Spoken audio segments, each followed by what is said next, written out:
बिस्मिल्लाह अल्हम्दुलिल्लाहि रब्बिल आलमीन वल आक़िबतु लिल मुत्तक़ीन वस्सलातु वस्सलामु अला सय्यिदिल अंबिया'i वल मुरसलीन अम्मा बअदु फ़अऊज़ु बिल्लाहि मिनश शैतानिर रजीम बिस्मिल्लाहिर रहमानिर रहीम अस्सलामु अलैकुम व रहमतुल्लाहि व बरकातुहू। अज़ीज़ साथियों, मैं आपके सामने आज एक वीडियो लेकर आया हूँ जिसका उन्वान है गैस और कब्ज़। वीडियो शुरू करने से पहले एक मरतबा आक़ाए नामदार मदनी ताजदार हुज़ूर सल्लल्लाहु अलैहि वसल्लम पर आप भी और हम भी दुरूद पाक पढ़ लें, इसमें बरकत होगी। सल्लल्लाहु अलैहि वसल्लम। अजीज़ साथियों, ये छोटा सा दुरूद पाक है लेकिन एक मुकम्मल दुरूद पाक है। अगर आप इसको पढ़ेंगे तो अल्लाह के फजल व करम से आप पर अल्लाह की रहमतों का नज़ुल होगा। आपको 10 नेकियां मिलेंगी, 10 दर्जे बुलंद होंगे और 10 गुनाह माफ़ होंगे। तो आइए चलते हैं दुरूद पाक के बाद वीडियो की तरफ चलते हैं। जिनके पेट में गैस और कब्ज़ हो जाती है उनके लिए मैं बेहतरीन नुस्खा लाया हूँ। अजीज़ साथियों, खाना खाने के बाद जो पानी इस्तेमाल करते हैं ये आपके लिए नहायत नुकसानदेह चीज़ है।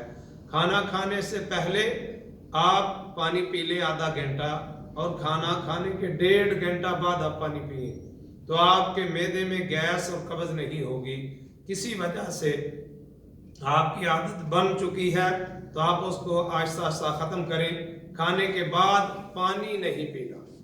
और 2 ऐसी चीज़ें हैं जिसको आप रात सोते वक्त इस्तेमाल करेंगे तो अल्लाह के फजल व करम से आपकी गैस कब्ज़ की शिकायत जाती रहेगी। वो चीज़ें कौन सी हैं? अजवाइन, देसी अजवाइन ले लें और गुड़ ले लें। देसी अजवाइन 1 चम्मच और 1 टुकड़ा गुड़ का रात को मुंह में रखकर चबा कर उसको निगल लें, खा लें तो सारी रात सोए रहेंगे। अल्लाह के फजल व करम से आपको गैस नहीं होगी और कब्ज़ नहीं होगी।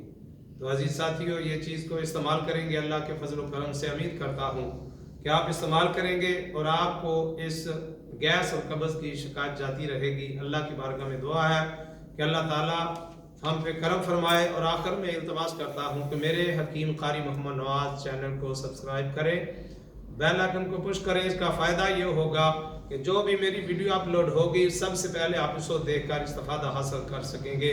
और मेरी इस वीडियो को लाइक करें और शेयर करें ताकि दूसरे लोग देखकर फ़ायदा हासिल कर सके। अल्लाह ताला की बारगाह में दुआ है कि अल्लाह ताला हमें से तंदुरुस्ती अता फरमाए और हमारी दीन दुनिया आखिरत बेहतर फरमाए। अस्सलामु अलैकुम व रहमतुल्लाहि व बरकातुहू।